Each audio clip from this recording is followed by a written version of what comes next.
অনেকদিন ধরে ভাবতেছিলাম যে হরিণের ডিম খাবো, থুকু হুজুরের ডিমের ভাইরাল রেসিপি খাবো। তাই এখানে প্রসেস চলতেছে যে এই যে বিট লবণ, টমেটো, শসা, পেঁয়াজ, শুকনা মরিচ, লেবু, আর এখানে হচ্ছে গিয়ে সরিষার তেল নিছি, আর বিহাইন্ড দ্য সিনে তেঁতুল ঢুকাই দিছি, কারণ তেঁতুল ভুলে গেছিলাম।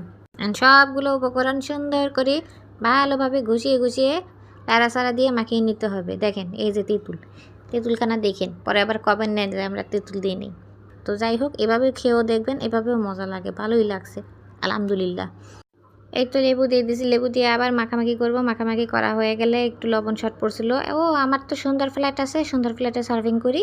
এই তো সার্ভিংয়ের জন্য সুন্দর প্লেট নিয়ে নিচ্ছি। এখন এই যে ডিমগুলোকে ধুয়ে কাটি ছিলি একদম সুন্দর করে কাটি কুটি রেখে দিছিলাম, এখন সাফ করে দিব।